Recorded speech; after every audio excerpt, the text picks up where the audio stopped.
Beautiful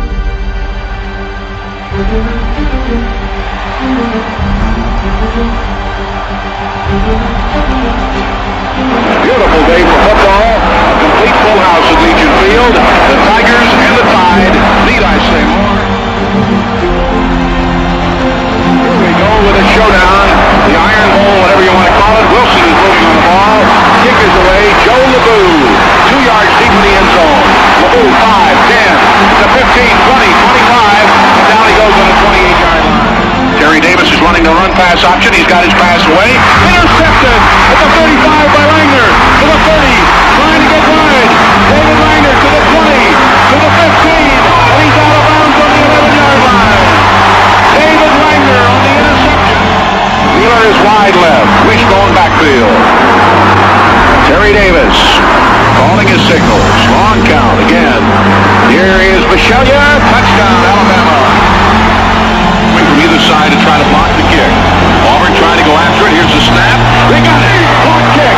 Goes back to the 25. Picked up on the bounce at the 25-yard line. And in for a touchdown is David Langner. Now they're going to mark it down. I think Bill Newton blocked it, as you might imagine. Greg Gant standing on his own 30. Auburn will try to block it. Auburn going after it. Here's a good snap. It is blocked. It is blocked. It's caught on the run. It's caught on the run. He's going to score. David Langner. David Langner has scored. And Auburn is tied the game. Roger Mitchell blocked the kick. Roger Mitchell blocked the kick. And they have the other wide out Wood on the other side. Here's Davis back to throw. Lots of time. He's away up the middle. Overthrown. Intercepted. At the 41. Auburn's goal. David Langner.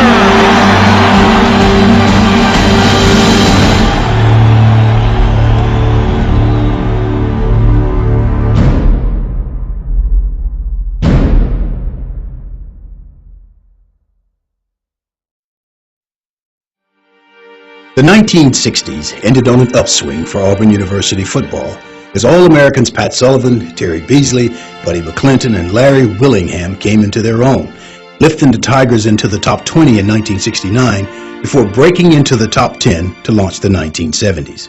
Coach Ralph Shug Jurg's 21st season at the helm had the potential to be his best. His 1971 squad looking to go 11-0, one game better than the Tigers' undefeated 1957 national champions. As Sullivan, the eventual Heisman Trophy winner, lit up SEC defenses, Auburn appeared well on its way till a 31-7 loss to Bear Bryant's Alabama in a match of unbeatens ended the Tigers' hopes for a perfect year. Still reeling from the Iron Bowl, the Tigers closed out the 71 season with a second loss to Oklahoma in the Sugar Bowl. And what had been one of the brightest falls in Auburn history only weeks earlier suddenly gave way to a dismal winter. With 13 starters completing their eligibility, Sullivan and Beasley among them, expectations were low for the 1972 Plainsmen. Sports writers around the country picked Auburn to finish at or near the bottom of the Southeastern Conference, a view that served as fuel for off-season workouts in the searing summer heat. Being underestimated was nothing new to Bill Newton. Born and raised in Fayette, a rural Alabama town 40 miles northwest of Tuscaloosa, Bill and his twin brother Bob were the youngest children in a large family. Well, I was one of 6 siblings raised out in the country. Very rural, and I guess you would say at that time we were considered somewhat poor, but I didn't really know it. We had a roof overhead, and we ate real good and had a lot of fun. We used to argue about who was the poorest, us or them, but we lived about 2 miles apart, and there was always a bunch at their house on Saturday. We'd always hunt. We didn't realize we didn't have anything because we had all the fun we wanted to do, hunt and fish, and play, and had all the friends we wanted. You know, we didn't realize everybody else may have had something we didn't have. A lot of fun, fond memories of growing up, and especially swimming in the rivers on the farm. That's how I took my bath till I was 12 years old.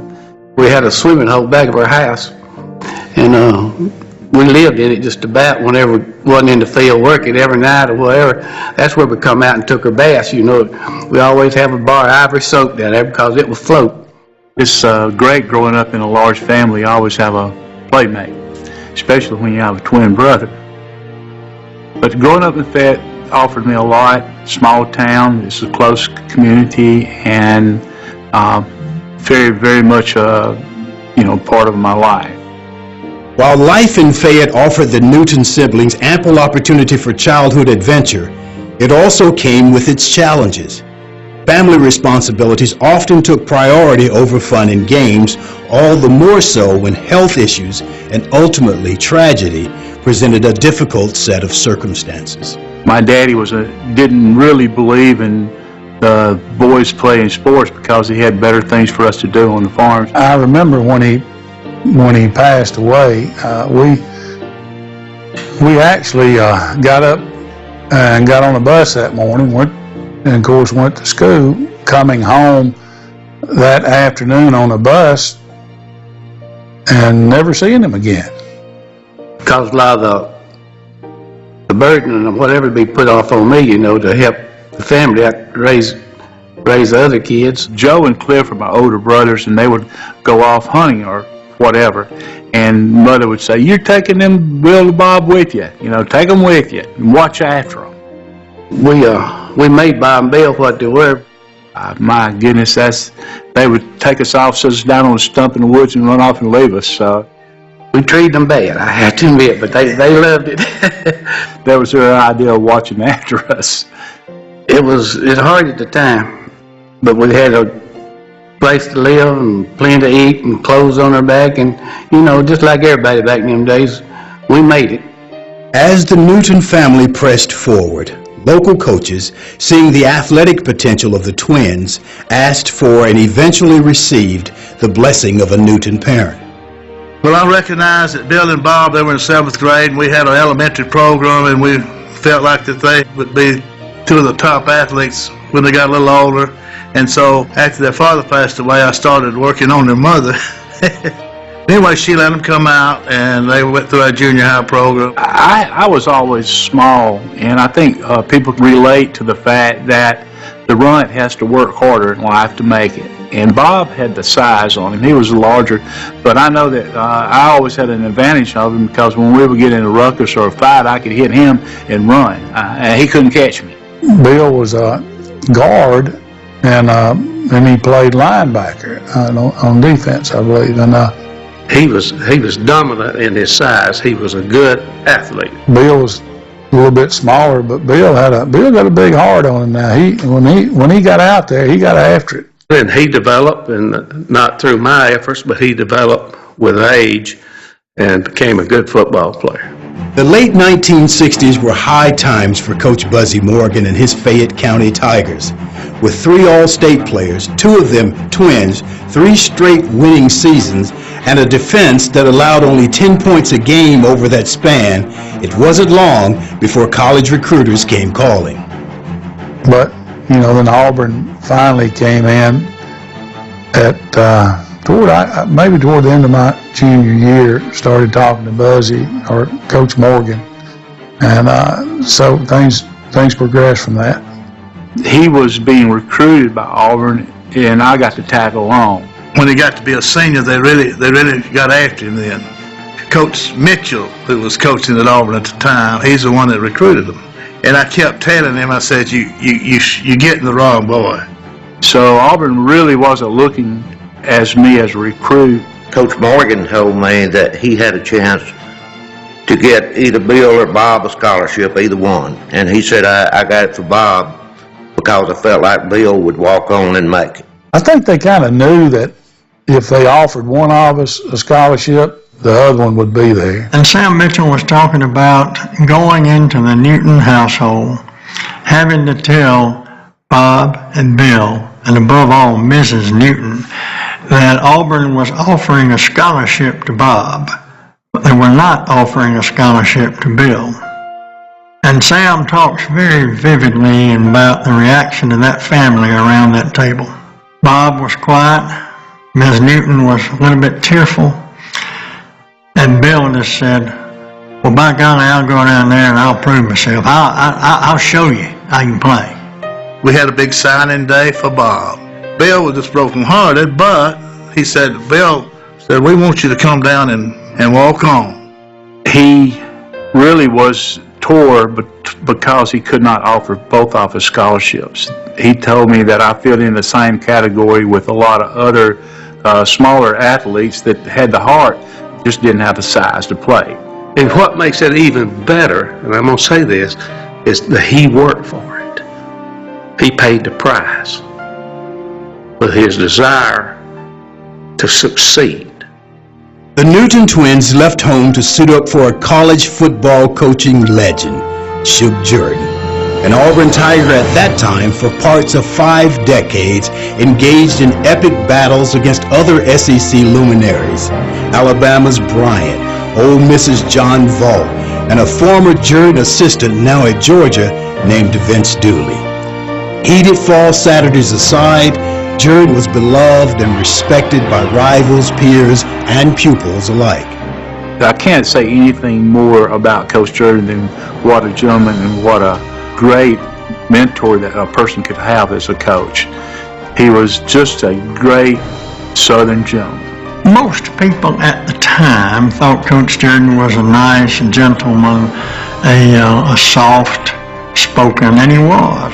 That's the way he always presented himself, especially in public and around us most of the time. But believe you me, he could have a very, very tough side. Well, any man who was wounded on D-Day and refused to leave the fighting arena, any man who was a part of 4 major invasions in World War II, he's tough. All right, lineman, that's the way to get off with the football. Backs, run like a wild man. Wild man turned to loose. Be sharp, be ready. Let's go. Come on, let's run it again. I think about his love, his dedication, his commitment to this thing called Auburn, because Auburn made a difference in his life, and he wanted Auburn to make a difference in other people's lives. He got everything out of his players because of the kind of person he was. He took all of us under his wing, looked after us. The best way I can describe it is like a father away from home. I mean, he took care of you. He was genuine with you. You know, he was called the man, and he was the man. I mean, when he made the rules, he expected you to go by them. Now, what a great man to play football for. I mean, he taught you the game. He taught you how to play hard. He taught you never to quit. Taught us lessons in life, and he was committed to make sure that we did the best we could do on the field for Auburn University. Most important thing was Auburn. And the most important thing about Auburn was helping young people grow and achieve their dreams. As the Auburn Tigers resumed preparations for the 1970 season, a new crop of freshmen joined the ranks. Among them, an undersized walk-on determined to prove he was worthy of a scholarship, as tough and capable as anyone wearing orange and blue. Earning the respect of his new teammates and coaching staff was no easy task. We were out there first of spring training, and they had called a bunch of us freshmen to be blocking dummies for the first team offensive line, going full speed. And I was just accustomed of when you're a blocking dummy of letting the guy block you. And when I did, he blocked me pretty good, and Coach Lindo and Coach Askin, especially Lorendo, was really just telling me what the hell I was doing. Why are you out here, freshman, if you're not going to put out or do any better than that? And actually, it was really music to my ears, because actually I got up and I realized from that point on that it was going to be my butt or his, and it wasn't going to be me anymore. So we got up. He called a snap count, and a guy fired off, and I decked him, and I just pushed him back, and it felt good, you know. Well, the next day I walked looking at the depth chart, and I moved up one, and for a series of about 12 days there, I started moving up one notch till at the end of spring training I was first team. Now playing what he believed was his natural position, and with freshmen bound by the NCAA from competing at the varsity level, Bill was given a season to adapt to his new environment. Hoping for an opportunity to show what he could do, Bill finally got the invitation he'd been looking for. But I started off on specialty teams, on punts, on the kickoff teams. When he first came to Auburn, strictly blue collar. Worked his buns off, did everything that was asked of him, was physically tough. We were playing University of Chattanooga at Tennessee, and I was on the kickoff team, and I remember that. They kicked the ball off, and one of their good running backs got the ball, and I was in a dead stride, just right down the middle of the field, and that running back, and I hit just head on. I mean, just and put him out of the ball game. The first thing I did. Smart player. That's the first thing I would say about him. Smart. Not oversized as a large guy, but I mean, he could play the game. He had a feel for the game. Coach Jordan used to have a term, old reliable, not fancy, not flashy, but a guy you can always count on. Finally, getting the opportunity to contribute. Bill learned the ropes on a defense led by standout performers Bob Brown, Tommy Yearout, and Dave Beck. And while Sullivan and Beasley were piling up stats on offense, the defense was holding opponents to low output while developing future stalwarts in Danny Sansbury, Benny Sibley, Mike Neal, Johnny Simmons, and David Langer. The lightly regarded 1972 Plainsmen had a number of holes to fill, and the Auburn coaching staff wasted no time looking for suitable occupants. Refusing to accept the low expectations of the outside world, Jordan and his assistants determined trial by fire would quickly separate the men from the boys. And the coaches, I think, made a very conscious decision that we were going to have to move from somewhat of a finesse football team that scored a lot of points to just a very aggressive physical football team. And in '72, we came back for the quarter break at the time, and the message on the bulletin board was the team meeting. Winter workout program started the next day. Nobody's described winter workout to you at Auburn. It was almost like a torture chamber. They put us in the boiler rooms down under the Coliseum, padded the walls, and threw mats on the floor, and that's where we became men. They would make us wrestle. You came out of that tough, and that's why that football team is so close and such a good, strong bunch of men. We all lived with each other, and we spent the summers with each other. We'd go home with each other on the weekends. And all of those guys on that team are still great friends today, and it's because of what we went through. And those guys have had such a phenomenally close relationship over the years. It has really enriched all of our lives. Every year the guys get together and go on a hunting trip, and they take their sons. So not only have they stayed in touch, but our sons know their sons. And so it's really become one huge family. Among the players who embodied the relentless personality of the 1972 Auburn team was a scrap-iron defensive back from Birmingham, David Langer.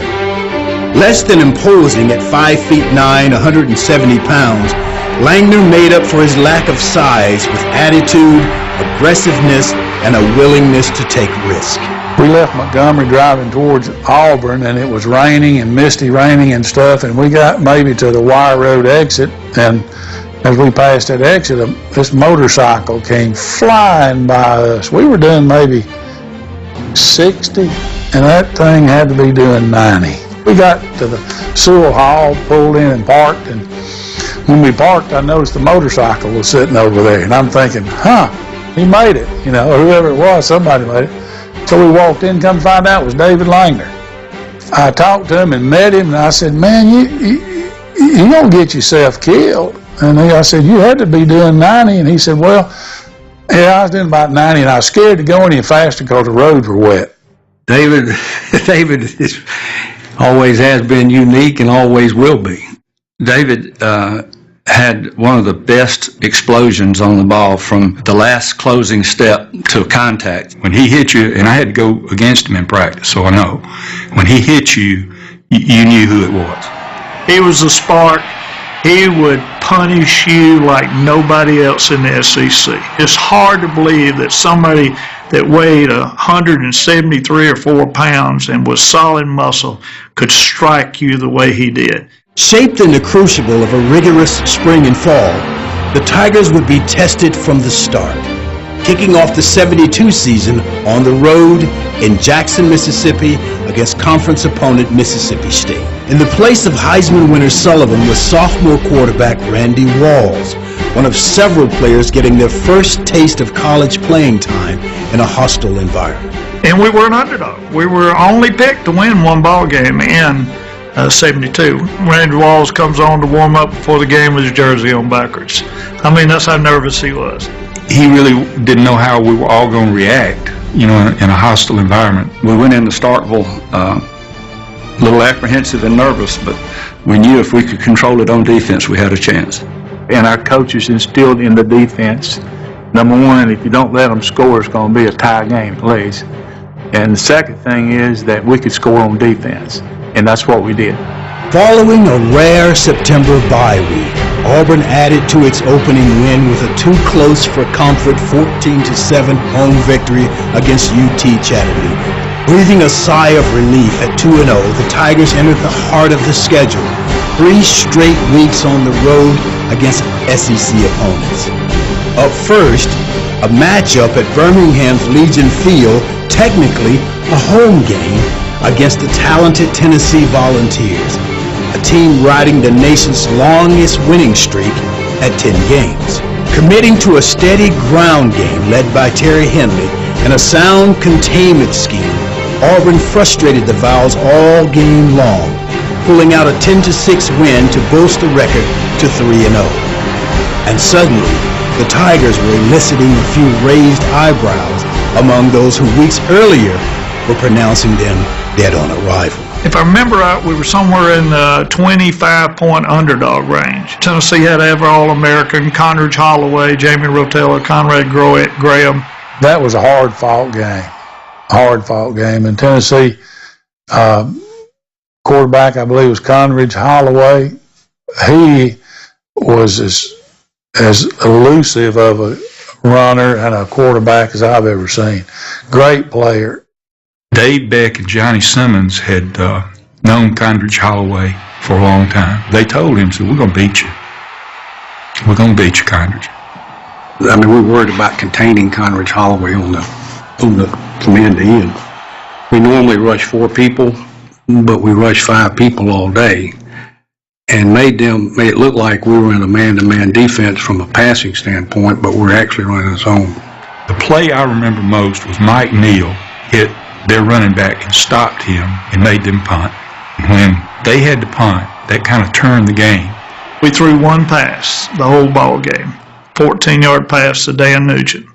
It came down to the last quarter, and we had to kick a field goal, whether it was going to put us 4 ahead or we're going to just be 1 ahead. And so people wondered whether I could make that one or not, but I was lucky enough and it made it. And we ended up beating them 10-6, and that was really an upset at that time. In week 4, it was back to Jackson, this time to battle 3-0 Ole Miss. For the second week in a row, the Tigers would go head-to-head with a team boasting the nation's longest winning streak, and for the second week in a row, Auburn would end the streak. Auburn posted its highest point total thus far, 19, and kept the Rebels from scoring with a gritty defensive stop as time expired. Here again, we were an underdog. They got a very good football team. We played strong defense again. Offense controlled the football as well as they could. It didn't look good there for a while. That was just another one of those things that you just had to pound out. Mississippi just kept on coming and kept on coming. We kept people in their seats, I promise you. The game was always played through 4 quarters. We win the ball game 19-13 and fought them off at the 1-yard line. His time was running out. Mike Neal knocked the pass down in the end zone on 4th down, preserved the win. In an unprecedented run, Auburn faced the team with the nation's longest winning streak for the 3rd straight week. But this time, the streak would hold. Despite having weathered a grueling offseason and the gauntlet of 4 tough early season games, the Plainsmen were ill-prepared for the atmosphere that greeted them in Baton Rouge, and a high-flying offense led by quarterback Burt Jones. The end result, a lopsided 35-7 loss. Get off the plane and get in the buses to travel to our hotel, and every sign, every billboard in that city had something about beating Auburn. As we got off the bus, they were hanging out of the windows, throwing things. And I don't think they had PETA back then because they had this tiger they had run around the track. every time it would get right by our team, it hit it with a cattle prod and it would scream, and we hadn't experienced that program yet. Thousands of people are wild and crazy at the game, and it was in a carnival atmosphere almost. And they pulled that big old tiger cage right up to our dressing room. And that thing let out a big old holler. Larry Taylor goes up there and growls at it, and that cat kind of hits the screen with both paws in the front, which sends us all to the dressing room. And I mean, it scared me, and I know it scared everybody else, but that's the first big old tiger I've ever seen in my life. You know, the first play from scrimmage, Burt Jones ran the ball about 40 yards down the field, just on a bootleg. And it was downhill for them the rest of the night and uphill for us. It was just a bad night, and they got lucky and threw 2 Hail Mary passes right before halftime. It really broke our back. That was one of the big disappointments in my life, because I look back on that season. Had we beaten LSU, we would have won, possibly even won a national championship that year. Possibly feeling the effects of the week before, Auburn got off to a slow start against Georgia Tech, falling behind 14-0. Urged on by the home crowd and a second-half defensive shutout, the Tigers' offense cranked up in time to secure a 10-point win. Second straight home performance against an out-of-conference opponent gave the Tigers another confidence-building win, this time 27-14 over Florida State. Heading into a challenging home stretch, the offense was beginning to hit its stride. The fireworks continued the following week in Gainesville. The Tigers jumped out to a 26-0 lead on shell-shocked Florida, but injuries and unbearable humidity combined to slow Auburn down. The Gators, led by future NFL All-Pro Nat Moore, almost pulled off an unforgettable come-from-behind win. That was going to be our toughest test, I thought, at that time. The temperature was probably in the mid-low 90s maybe. It was cloudy, thunderstorming. There were a little rain that came through. The humidity down there had to be just unbelievable. I believe it was the second play of the game, if I remember right. I take it 60-some, 70 yards on them for a touchdown. Just beautiful blocking. They had Nat Moore, who was All-Pro. Nat Moore was hard to tackle, and we just got out of there with the skin of our teeth, and was able to pick up enough points in the second half to stay ahead of them. With about 3 or 4 minutes left in the game, they blocked a punt. Coach Davis told me, and I think it was Mike Neal, as we were going on the field, that said, "You two guys have been here for 4 years. You've been starters for 3. If they score, I'm holding you responsible." They didn't score, thank heavens. Sitting at 7-1, the Tigers returned to Clearfair Stadium to face rival Georgia. With Terry Henley nursing an injury, the offense called on first-year back Chris Lindemann to carry the load against his home state school. The sophomore came up big, and so did the Plainsman, taking a 27-10 blowout into its off-week preparation for its arch-rival.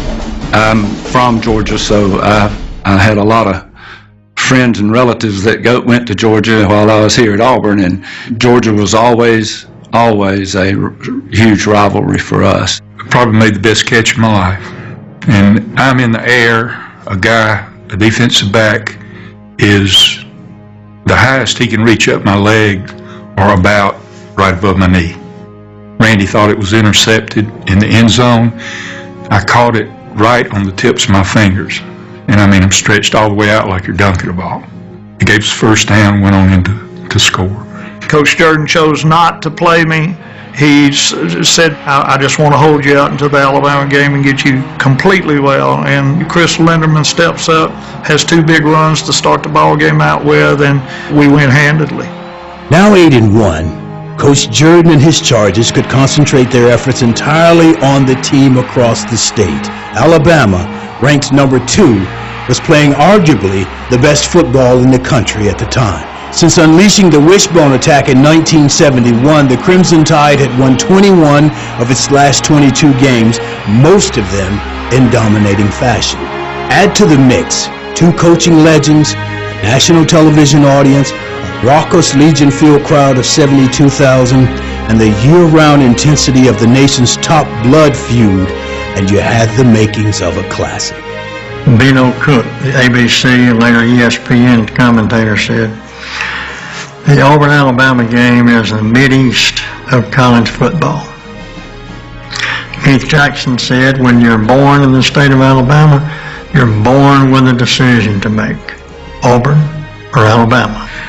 The rivalry is just so intense and everything, and other people in the country don't understand it either. I tried playing with the 4 different pro football teams. And when I would be in training camp, I can't tell you how many of the players used to ask me, what is it like to play in that Auburn-Alabama game? I know Ohio State and Michigan are a big one too. Southern Cal and Notre Dame's big and all that kind of thing. But there's nothing like an in-state rivalry like this that they're out for blood. Well, it's a privilege, first of all, that only a select group of people get to play in that football game. And it's known nationwide. And it's always been a rivalry, and it will continue to be a rivalry. It's not going to calm down, and it's not going to get any easier. It's going to be a hard-fought contest each and every game. You know, the great thing about back then when we played is that everybody on Alabama's team we knew. You know, somebody had played against somebody somewhere in some high school because everybody was from Alabama. You know, 99% of the players on both teams had played in the state of Alabama. After the game is over, you may have a best buddy on the other side of that field that you go over and shake his hand. But during that ball game, you're trying to cut his lights out.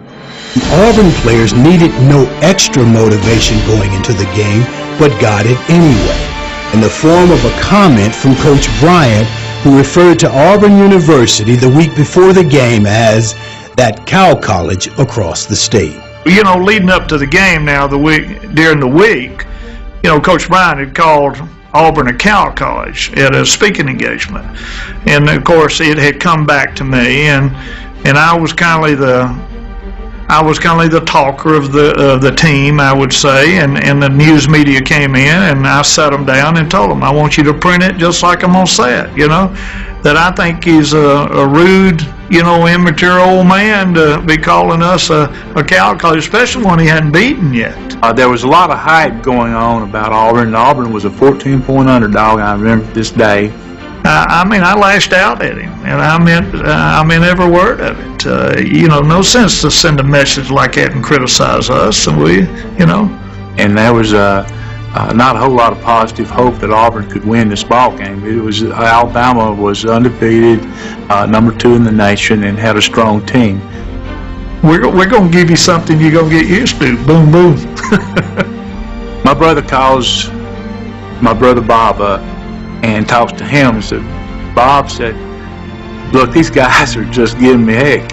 Said, they up here wanting to bet me, and said, out of pride, I just got to do something.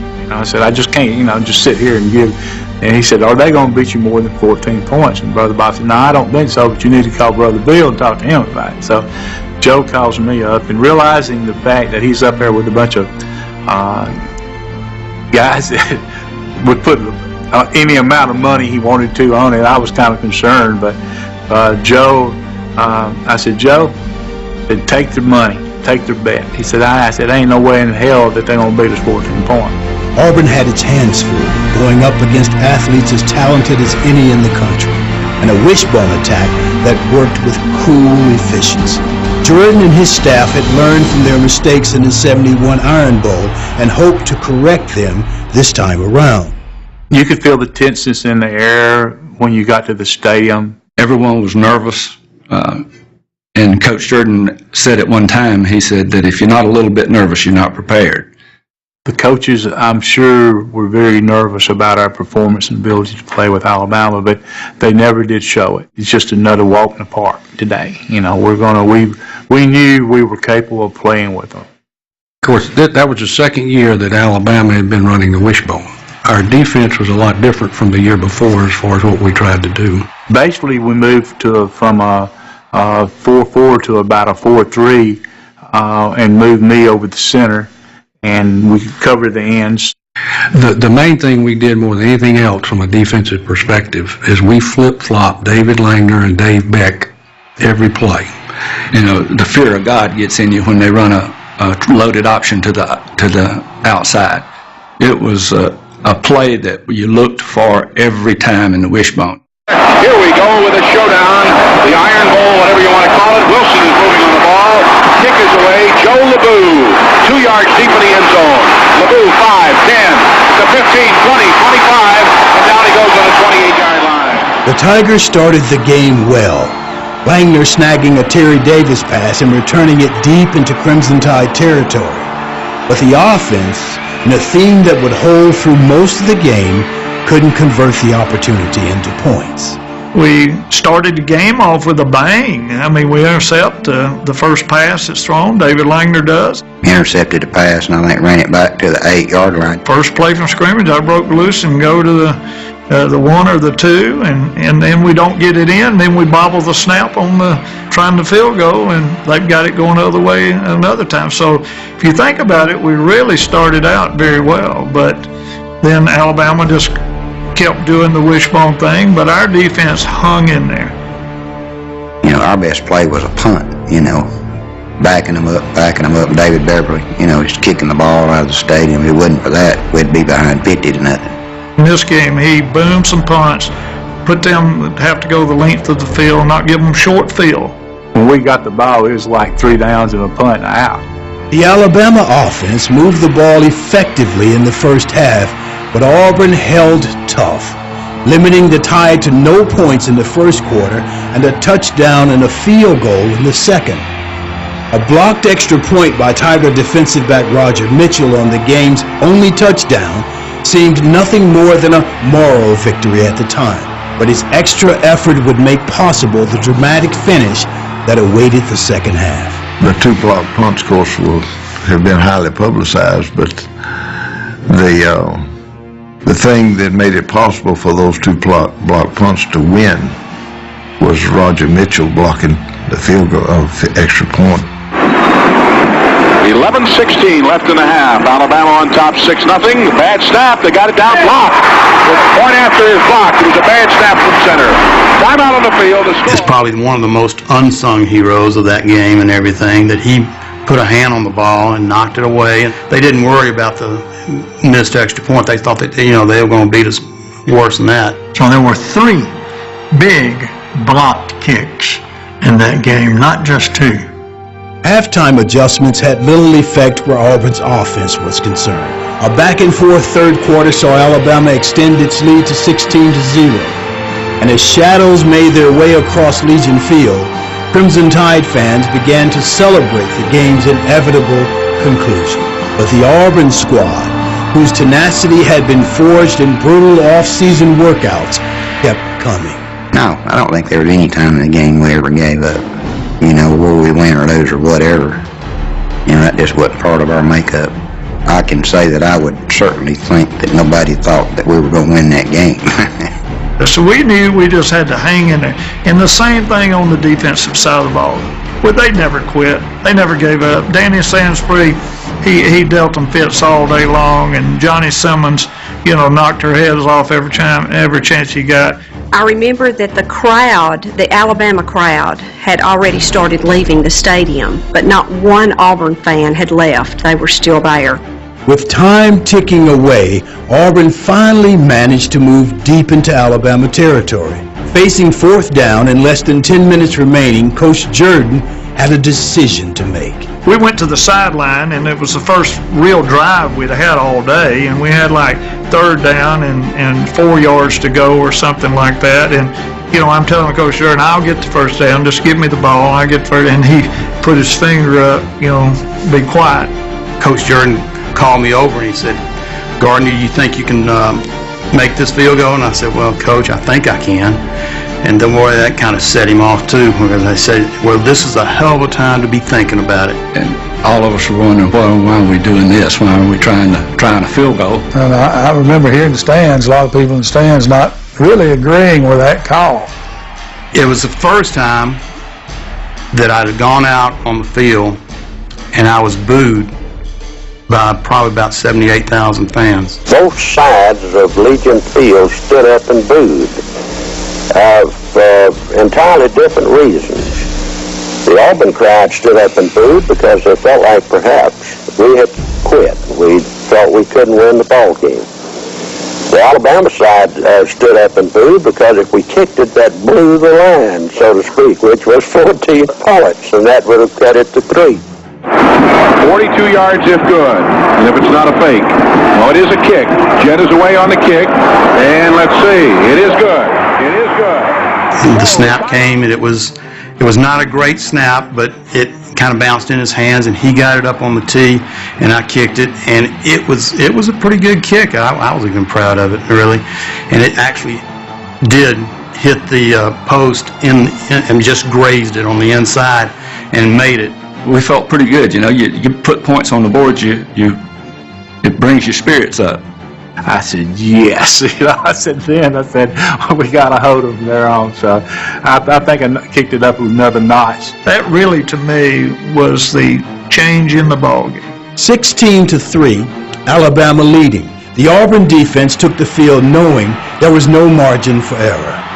The Crimson Tide offense moved the ball sparingly, facing fourth down in its own territory with 5 minutes 28 seconds left to play. Bryant elected to punt. 2 days on, we practice the kicking game, and we go into that game and we know that we can block kicks, but we didn't know we would have the success we did at blocking those kicks. They had a snapper that couldn't get the ball there that fast, so we had to move up a couple of steps, and we knew he was closer to the line of scrimmage than a normal punter would be. Auburn trying to go after it. Here's the snap. They got it. Block kick. Falls back to the 25. Picks up on the bounce at the 25-yard line. And in for a touchdown is David Langner. Now they're going to mark it down. I think Bill Newton blocked it. And now let's see what they're going to say. When he called the outside punt block, Coach Davis always allowed me to fill a gap in the line where I best thought that I could pull the line block down to allow the rush come from our outside where our fast guys were. Well, I'm on the outside being pushed out by somebody, which is abnormal because the outside guys usually let go free because if it's a kick and the timing's right, he can't get to her anyway. And I got blocked out, so I'm actually behind the kicker when I get up. When the ball snapped and I broke through, I saw the up back take the rush from the opposite side of the line, and I knew it was just the punter and I. And there was no doubt in my mind that I had it. It was just timing to take it off his foot. I didn't go for the punter at all. I went for the football. And when I did, I was just laid out in front of his foot. I just took the ball and blocked it. Saw the ball dribble to the right behind him. The most amazing thing about that punt block and the other punt block was David Langner. I was running and he just bounced right in my hands. It wasn't like I had to make no great play to get to the football. Most unusual thing, I guess, was he was in the spot where he should have been. I don't think he'd been in the right spot all year other than that time. And I was able to catch it and there wasn't nobody around, so I just went in for a touchdown. I always tell Newton, thank God he didn't try to catch it. He had never picked it up. For some reason, Alabama gave us big gaps, and Bill and I think Ken Burnich were 2 inside linebackers that certainly could get there quick, and they did. The punt. Johnny Simmons is going back as a single safety. Mitchell and Langer on the line of scrimmage coming from either side to try to block the kick. Auburn trying to go after it. Here's the snap. They got it. Block kick. Falls back to the 25. Picked up on the bounce at the 25-yard line. And in for a touchdown is David Langer. Shocked Legion Field crowd came to life as Alabama received the ball once more, leading 16-10. Rising to the occasion as it had done so often, the Auburn defense took the field knowing what had to be done. The score was 16-10. Realizing another touchdown would win the ball game for us. And time was running out. We were probably under 4 minutes or 4.5 minutes left on the clock when we kicked off the ball to them. We go back out, and I think they make 20 or 30 yards, and then we come up with a few good plays and stop them, and they have to kick. And fortunately, we were able to hold them again, We have a minute and a half left on the clock at this time. and we all knew what was coming when it was fourth down. It was another punt block. People said they felt it coming. People sensed it. It was just a hope, I'm sure. Everybody in that stadium was holding their breath, but I think those players on the sideline, especially the seniors, said, "We're gonna get it. We're gonna get it." Holding the Crimson Tide once more, the Tigers' punt block unit moved into position. Only a minute 28 left to play. You know, we're within 5 yards of where we were on the first kick. They adjusted their kicker. They thought the play was being blocked from the outside, but they moved him up 2 steps the second time they kicked, and of course that just got Newton there that much quicker. And I jumped down in the same crack or same spot that I did before. And when they snapped the ball, I know that thought ran through my mind. I said, doggone, this is happening Going again. after the kick, as you might imagine. Greg Gant standing on his own 30. Auburn will try to block it. Auburn going after it. Here's a good snap. Hit in front! Hit in front! It's caught on the run! It's caught on the run! He's going to score! David Langner! David Langner has scored! And Auburn is tied the game! But when he got in his step to punt the ball, I was there and I blocked the ball again. Looked like I'd been practicing all the time because I really put good English on it. But David Langner picked it up. He went on in the end zone, and I was excited, realizing that we had just tied the ball game. Here, a minute and a half left on the scoreboard. Fourth quarter. It was dark, getting dark, 5 o'clock in the evening. You look up there, the lights were there, and it was 16-16. And I'm thinking, I was so nervous about the extra point. I was more concerned about Gardner Jett kicking the extra point. That's a tough one there. You catch up at 16-16, and Jay Casey looks at Gardner Jett and says, "Gardner Jett, you better not miss this." He says, "Gardner, if you miss this kick, you won't have to worry about a ride back to Auburn because I'm going to kick your ass all the way back." So I said, "Jay, stay off of him. I mean, my goodness, you got to kick us 16-16. We got to have the extra point." He said, "He better not miss. If he misses, I'm going to kill him." I said, "Listen," he said, "well, we've been out here busting our hind end all day and he ain't done anything." Well, they hadn't done anything but kick the field goal to put us in position to win. now Gardner Jett comes on, and we got to give them the ball back, Everybody was hysterical. I mean, it was just organized chaos is what it amounted to. I thought to myself, I said, this is the only chance I'm ever going to be in a position that I can control what's going on out there. So we broke the huddle, and it wasn't the most beautiful kick in the world that I ever had, but it went through, and that's what counted. What a big one. All right. Snap, kick. Good! Good! With time out of the field. The score is Auburn 17, Alabama 16. The extra point makes 17-16.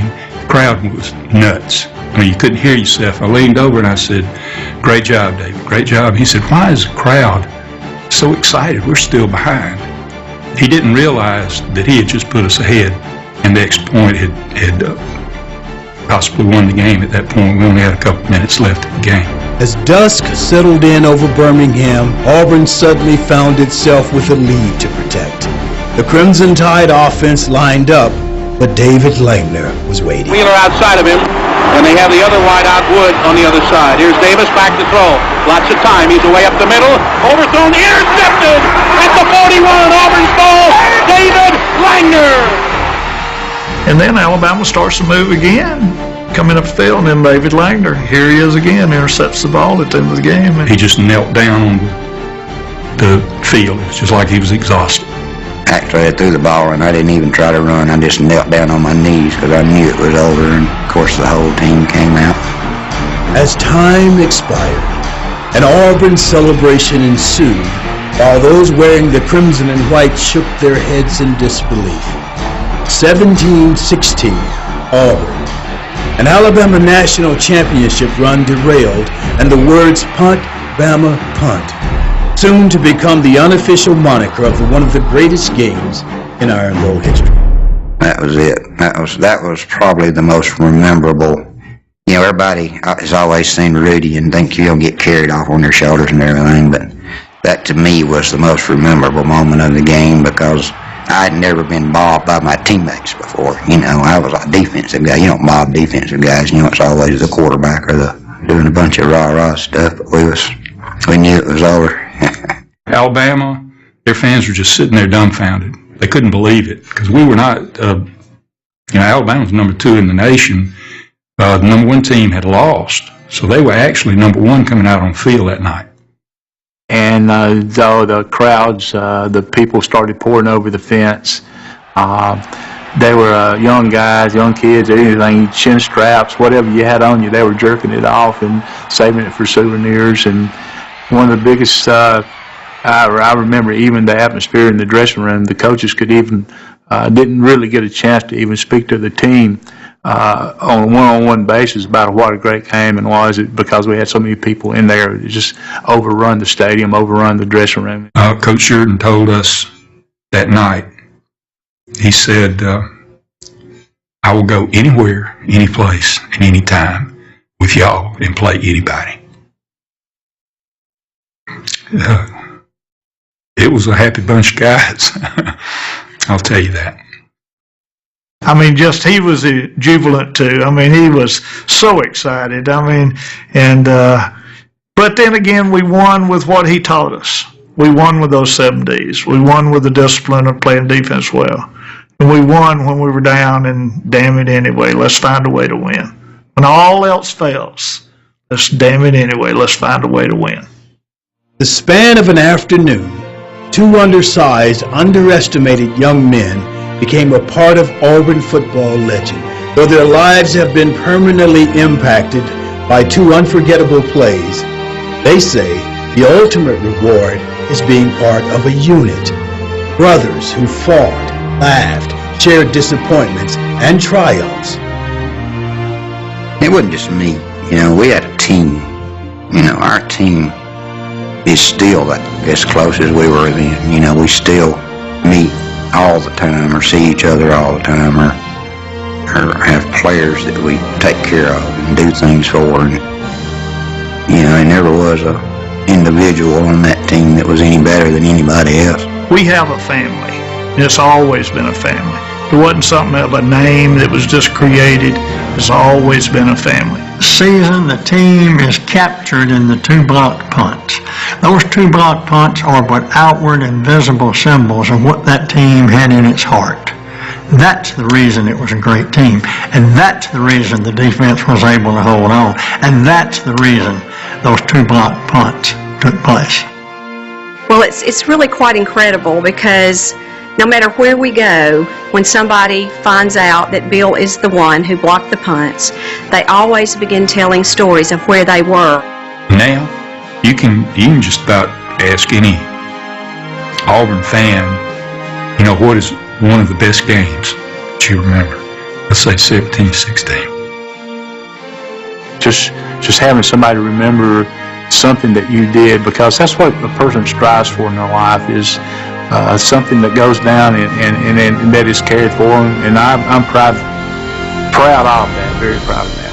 I've enjoyed the ride. I really have. It's been probably one of the, I mean, it has to be one of the highlights of my not just career, of my life and everything.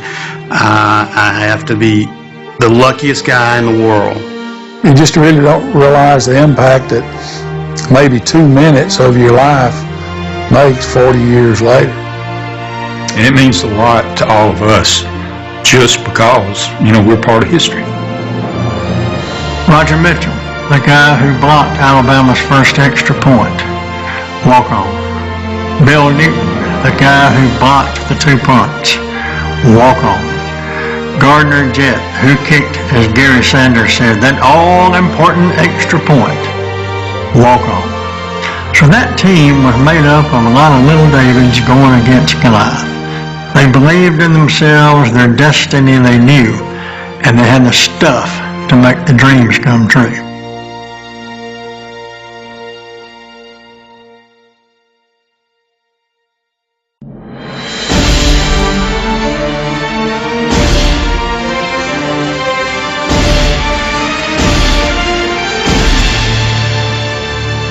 line of scrimmage coming from either side to try to block the kick. Auburn trying to go after it. Here's the snap. They got it. Block kick. Balls back to the 25. Picked up on the bounce at the 25-yard line. And in for a touchdown is David Langner. Now they're going to mark it down. I think Bill Newton blocked it. And now let's see what they're going to say. They haven't named the man. Means David Langner is up on the line of scrimmage again. Langner will be on the far right. Roger Mitchell on the left. And Auburn is again going after the kick, as you might imagine. Greg Gant standing on his own 30. Auburn will try to block it. Auburn going after it. Here's a good snap. It is blocked. It is blocked. It's caught on the run. It's caught on the run. He's going to score. David Langner. David Langner has scored. And Auburn has tied the game. And it's 16-16. And the entire Auburn team has come out to get David Langner. Auburn has just blocked another kick. And that all-important extra point will be coming up. Staying behind. They're into the eye with the split slot man. And LeBou is now going to be the slot man on the right with Wheeler outside of him. And they have the other wide out Wood on the other side. Here's Davis back to throw. Lots of time. He's away up the middle. Overthrown. Intercepted at the 41. Auburn's goal. David Langner. The clock is out. It's 0. And Auburn has won. The Auburn Tigers have defeated the University of Alabama 17-16 in one of the stirring